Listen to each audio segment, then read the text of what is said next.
Montanha de J. Júnior, estúdio Big Box. Lá para o altitude, os 1.200 metros que estão envolvidos ali para a partida. Vamos todos comportados e alinhados, 1.200 metros. Partida ali acompanha o momento.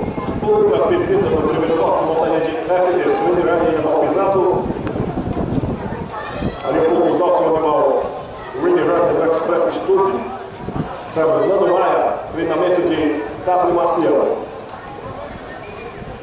Partida pode ser agora, colocando em melhor posição para o Ring Rally. Seta dos 1.200 metros. Partida pode ser a qualquer momento, agora sim. Lá para fora de tudo, Zuka bem colocada, bem comigo no box. Um aponto de 41.600 metros.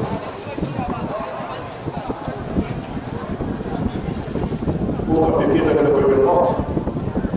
Meu velho. O Internet ele vai retratar a partida. Não quer entrar? Um pouco nosso no box. Quer não? Já passei. Partida pode ser agora. Atenção! Foi dada a partida para o segundo par e foi bolado. O grupo que alcança com as bolas ao último da ponta, com o Guilherme lá para fora para o segundo. Os animais já vão passando para a segunda metade da ponta posta. O Tropical Dança segue ponteando, cruza a partida, aproxima por dentro, tomou a segunda. O Guilherme fica para o terceiro, o quarto. Dá para ver direito. O Tropical Dança segue ponteando vários para a metade da partida para o segundo. O Guilherme fez com a terceira, dois corpos, quarto, junto, as 10 paradas para o segundo. Na ponta do Tropical Dança vai levando 2, 3, 4, para uma outra pepita para o segundo. O piso na seta dos 600 metros finais. Na ponta do Tropical Dança, 3 e 4 de vantagem. Outra pepita para o segundo. O Guilherme vem encostando no terceiro, 5 e 4. O piso na seta dos 500 metros finais. Aproxima-se do motor no final. Levando curva em 400 metros finais. Giro na ponta do Tropical Dança.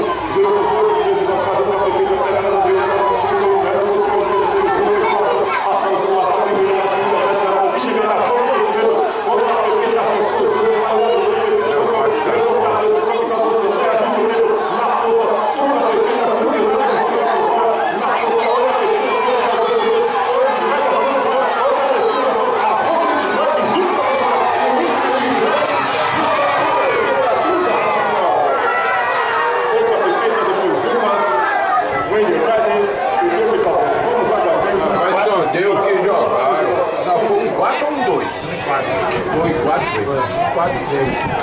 Então.